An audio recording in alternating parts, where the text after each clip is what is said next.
रवि जैसे ही किचन का गेट खोलता है और वो देखता है किचन के कोने में बैठकर एक औरत रो रही होती है। और रवि पूछता है उससे कि तुम कौन हो, मेरे घर में कैसे आई और तुम रो क्यों रही हो। तो उसके बाद वो जैसे ही रवि के तरफ अपना चेहरा करती है, रवि देखकर डर जाता है। वो देखता है कि उसका पूरा चेहरा जला हुआ, आंख से खून टपक रहा है, पूरे शरीर से बास आ रही होती है। रवि वहाँ से जैसे भागने की कोशिश करता है, जोर से चिल्लाकर वो तुरंत वहीं गिर जाता है, वो बेहोश हो जाता है। उसको देखकर उसकी माँ, उसके पिताजी तुरंत दौड़कर उसके पास आते हैं, उसको ले जाकर पानी का छींटा मारते उसको होश में लाते हैं और उससे पूछते हैं कि तुमने ऐसा क्या देख लिया, तुम वहाँ पे जोर से चिल्लाकर बेहोश हो गए। तो रवि जो चीज़ देखा था किचन में वो सारी बात अपनी माँ को बताता है और रो रो कर बताता है डर कर कि वो और कोई नहीं, वो सविता है। हमने उसको जैसे तड़पा के मारा था वैसे ही रूप में वो मुझे दिखाई दी और हमको लगता है वो अपना बदला लेने के लिए है। हम में से किसी को छोड़ेगी नहीं, हम सबको मार डालेगी। नमस्कार दोस्तों, आप सबका फिर से एक बार स्वागत है आपके अपने YouTube channel SK95 unique history में। हमारे देश में दहेज को लेकर कितनी चर्चा है ये चीज़ें हम लोग जानते हैं। और दहेज के चक्कर में कितने घर अभी तक बर्बाद हो गए हैं, कितने तलाक हो गए हैं और कितनी लड़कियां आत्महत्या कर ली हैं। फिर भी हमारे देश में जो लोग दहेज लेते हैं और दहेज देते हैं वो कभी बाज नहीं आएंगे। और सरकार ने दहेज प्रथा भी चलाया है लेकिन लोग समझते नहीं हैं। तो आज मैं आप सबको दहेज के चक्कर में एक लड़की की ज़िंदगी कैसे बर्बाद हो गई हम आप सबको इसी वीडियो में बताएंगे। सविता नाम की एक लड़की थी, उसकी शादी एक बड़े घर में होती है। उसके पिता एक किसान होते हैं और वो काफ़ी गरीब थी। सविता जो है उसकी शादी बड़े घर में उसके मामा कराते हैं। और जो लड़का था उसका नाम था रवि। रवि के घर में उसकी माँ, उसका बाप और रवि 3 लोग रहते थे। और सविता को लोग दिल्ली से गांव में देखने के लिए आए थे उसके मामा के कहने पे। तो सविता के जो पिता थे वो बोले कि हम इतने बड़े घर में नहीं करेंगे, उसके मामा से सविता के, कि क्योंकि मेरे पास देने के लिए दहेज नहीं है। आजकल दहेज का देख रहे हो कितना हुआ है, दहेज बिना मेरी लड़की को लोग बहुत परेशान करेंगे, बाद में ताना देंगे, मैं शादी नहीं करूँगा। तो उसका मामा बोलता है रवि का, उसका सविता का, कि मैंने बात की है, वो लोग ऐसे नहीं हैं, उनके पास किसी चीज़ का भी नहीं है। वो लोग सिर्फ एक सुशील लड़की चाहते हैं जो उनके घर को संभाल सके। तो वो उसका मामा जो है सविता को उन लोगों को बुलाता है। तो लड़की उनकी देख दाख के सब हो जाता है। तो कुछ दिन बाद जब शादी हो जाती है तो सविता को लेके रवि दिल्ली चला जाता अपनी फैमिली के साथ। धीरे धीरे टाइम बीतता है। लगभग 1-1.5 महीने बाद एक दिन जब वो लोग डिनर कर रहे थे, सविता सबको खाना दे रहे थे, उसकी सास बोलती है कि तुम्हारे पिता ने हम लोग को, मान लो दहेज नहीं है ठीक है, लेकिन तुम खाना और बर्तन वर्तन ये सब जो कपड़ा वगैरह सब सही से किया करो। हमने दहेज नहीं लिए, ये नहीं मतलब है तुमको रानी बना के यहाँ रखेंगे, ऐसा बोलने लगी। तो वो इतना सुन के मतलब उदास हो के सबको खाना पीना खिला के खाई भी नहीं, सो गई जाके। दूसरा दिन आता है, जब सुबह सबको नाश्ता वो बना रहे थे तो उसका ससुर बोलता है, मतलब उसके फेस पे नहीं बोलता है, सब आपस में बात करते हैं कि इतने गरीब घर में हम लोग कर लिए शादी, मेरे बेटे की बदनामी, उसको बताओ एक बाइक तक नहीं दिया दहेज। उसके बाद सब लोग समाज में पूछते हैं, मतलब इतने गरीब घर में शादी किए हो, तुम कुछ तो फिर भी तो कुछ तो मिलना था, तुम लोग तो कुछ नहीं, पैसे लड़के ला के उठा के घर में रख लिए। ये सब बोल रहे तो किचन में सुन रही थी नाश्ता बनाते हुए, तो वहाँ फिर कुछ नहीं बोली। फिर उसके बाद शाम के टाइम जब वो लेट रही थी तो अपने रवि जो है अपनी पत्नी से बोलता है सविता से कि तुम्हारे बाप ने मेरे को एक बाइक भी नहीं दिया। गांव में मेरे दोस्त लोग हैं, जो समाज के लोग हैं, मुझसे पूछते हैं कि तुम यार एक बाइक भी नहीं पे, बताओ मेरी कितनी बदनामी होती है।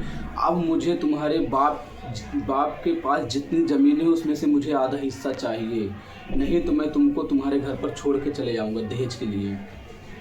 ये सुनकर सविता रोने लगती है, अपने घर पर फ़ोन करती है और सब बात बताती है। उसके बाप, जो सविता का बाप था, वो बोलता है चल बेटी कोई नहीं, ये तो घर में होता ही रहता है, अब तो किसी तरह ऊपर, मैं जब कुछ और बात आगे बढ़ेगी तो मेरे को बताना। तो इतना बोलकर फ़ोन कट कर देती है। जब सुबह आती है तो वो उसकी सास जब शाम के टाइम जब डिनर करने बैठती है तो उसकी सास बोलती है कि अगर इसके बाप ने अपने ज़मीन में आधा हिस्सा नहीं दिया तो मैं इसको घर में नहीं रखूँगी, जहाँ से लाई वहीं से छोड़ के चली जाऊँगी। तो सविता वहाँ पर बोलती है ऐसे कैसे छोड़ दोगी, जब शादी करने के लिए तुम ही लोग आए थे तब बोले थे कि मुझे दहेज नहीं चाहिए, मुझे एक लड़की केवल चाहिए। मेरे पिताजी वहाँ बोले थे कि मैं दहेज नहीं दे पाऊँगा, और आप सभी लोगों ने बोला था कि मैं दहेज नहीं लूँगा। तो आज आप लोग दहेज के लिए मुझे इतना टॉर्चर, मेरे घर वालों को गाली क्यों दे रहे हो? तो इतना सुनकर रवि गुस्सा से उसको थप्पड़ मार देता उठ के जाके, और वहीं पर बोल देती है कि मैं जा रही हूँ पुलिस स्टेशन और सबके नाम से एक केस दर्ज करूँगी दहेज प्रथा का, और सबको मैं फंसाऊँगी। अभी तक मेरे को कुछ नहीं, आप लोग क्यों मुझे टॉर्चर कर रहे हो दहेज के लिए? तो इतना सुनकर रवि की सास बोलती है, और रवि का जो सविता की सास बोलती है, उसका ससुर बोलता है कि इसको ले जाके किचन में बंद कर देने, अगर ये पुलिस स्टेशन पहुंच गए तो हम लोग पूरी ज़िंदगी जेल में सड़ेंगे। तो रवि गुस्से में जाकर उसको किचन के अंदर बांध देता है। उसकी सास जाके केरोसिन लाती है, उसके ऊपर छीट देती है, तुरंत आग लगा देती है। किचन में सविता चिल्लाती रह जाती है, उसकी शरीर को जला देते हैं लोग, चीख कर बेचारी उसी किचन में मर जाती है। उसके बाद जब आधी रात हो जाती है, उसकी लाश को ले जाकर पीछे गाड़ देते हैं, घर के पीछे। तो उसका पति बोलता है कि मम्मी, जब ये लोग पूछेंगे अपने पड़ोसी लोग, उसके माँ बाप सविता के, तो हम लोग क्या बोलेंगे कि तुम्हारी बहू कहाँ गई? तो उसकी सास बोलती है, उसका ससुर जब कोई पूछेगा तो हम लोग बोल देंगे कि हम लोग तो रात में सो रहे थे, अपने किसी यार के साथ भाग गई। तो ये सब हो जाता है। तो फिर कुछ टाइम बीतता है, लगभग 1-2 महीना बाद रात के टाइम ये लोग जब डिनर करने बैठते हैं, उसकी माँ डिनर बनाती है रवि की, और रवि के पिता डिनर करने के लिए बैठे होते हैं। तो जब डिनर बन जाता है, सब खाने के लिए आते हैं, तो किचन से एक आवाज़ आती है जैसे कोई रो रहा हो बैठ के। तो वो बोलता है, क्या नाम है इसका, रवि अपनी माँ से कि माँ, किचन से रोने की आवाज़ आ रही है। तो बोलता है जाके देख कौन है, किचन में अपने आ गया है। तो रवि धीरे धीरे किचन के साइड जैसे किचन का गेट खोलता है, और वो देखता है किचन के कोने में बैठकर एक औरत रो रही होती है। और रवि पूछता है उससे कि तुम कौन हो, मेरे घर में कैसे आई, और तुम रो क्यों रही हो? तो उसके बाद वो जैसे ही रवि के तरफ अपना चेहरा करती है, रवि देखकर डर जाता है। वो देखता है कि उसका पूरा चेहरा जला हुआ, आंख से खून टपक रहा है, पूरे शरीर से बास आ रही होती है। रवि वहाँ से जैसे भागने की कोशिश करता है, जोर से चिल्लाकर वो तुरंत वहीं गिर जाता है, वो बेहोश हो जाता है। उसको देखकर उसकी माँ, उसके पिताजी तुरंत दौड़कर उसके पास आते हैं, उसको ले जाकर पानी का छींटा मारते उसको होश में लाते हैं, और उससे पूछते हैं कि तुमने ऐसा क्या देख लिया, तुम वहाँ पे जोर से चिल्लाकर बेहोश हो गए। तो रवि जो चीज़ देखा था किचन में, वो सारी बात अपनी माँ को बताता है, और रो कर बताता है डर कर कि वो और कोई नहीं, वो सविता है। हमने उसको जैसे तड़पा के मारा था, वैसे ही रूप में वो मुझे दिखाई दी, और हमको लगता है वो अपना बदला लेने के लिए है। हम में से किसी को छोड़ेगी नहीं, हम सबको मार डालेगी। तो रवि की माँ बोलती है ऐसा कुछ नहीं होगा, तुम लोग शांत रहो, मैं सुबह जाके तांत्रिक से मिलूंगी और इसका समाधान निकलेगा। तो वो लोग अपने अपने रूम में लेटने के लिए चले जाते हैं। जब सुबह होती है तो देखता है रवि अपने पिता को कि वो हंसता हुआ, चिल्लाता हुआ अपने रूम से बाहर आता है, जैसे वो पागल हो गया हो, एकदम पागल ही हो गया है समझ लो।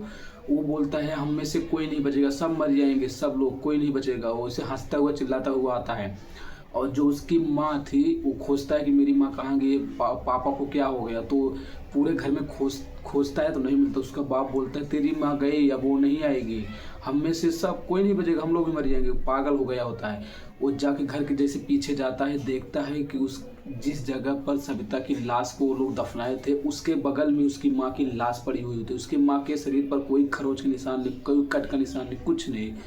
अचानक उसकी जैसे मौत हो गई, जैसे हार्ट अटैक, जैसे किसी ने उसको डरवा के हार्ट अटैक दिला दिया हो, उसी तरह उसकी मौत हो गई।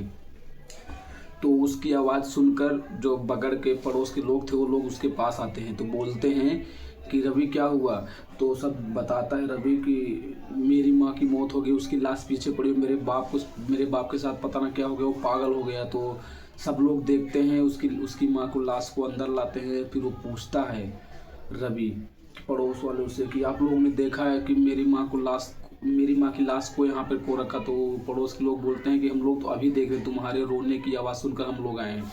तो लोग पूछते हैं पड़ोस के लोग, ऐसा क्या हुआ तुम्हारे घर में कि तुम्हारे पिताजी पागल हो गए, तुम्हारी माँ की लाश यहाँ पड़ी हुई है, क्या हुआ रात में ऐसा। तो वो पूरी बात बताता है, सविता के साथ जो लोग ने किया था वो सारी बात बताता है। उसके बाद जो रात में जो घटना हुई वो सारी बात बताता है। तो लोग, पड़ोस के जो लोग थे वो लोग बोलते हैं तुम लोग इंसान हो, दहेज के लिए किसी की भी जान ले सकते हो, तुम लोग इंसान कहलाओगे ऐसे? तो वो लोग बोलते तुम लोग ऐसे नहीं सुधरोगे, तुम लोग को जेल भेजना पड़ेगा। तो वो लोग पुलिस को बुलाते हैं, उसके बाप को तो पागल खाना भेज दिया, तो रवि को जेल हो जाती है। तो उसकी लाश को पुलिस वाले खोद कर ज़मीन से निकालते हैं, उसके माँ बाप को दे देते हैं, वो लोग ले जाके अंतिम संस्कार करते हैं। आज वो जो घर है खंडहर बन गया, उस घर में कोई नहीं रहता है और उस घर को कोई रेंट पर भी नहीं लेता है, सब लोग डरते हैं। इसीलिए बोला जाता है दहेज इतनी खराब चीज़ है, घर किसी का घर बर्बाद भी कर सकता है और किसी की जान भी ले सकता है। इसीलिए बोला जाता है दहेज लेना दहेज देना ये बहुत बेकार चीज़ है, कानूनन अपराध है। इसीलिए सरकार ने दहेज प्रथा चलाया है, लेकिन लोग बात ही नहीं सुनते। लोग दहेज ले रहे हैं, लोग दहेज दे रहे हैं।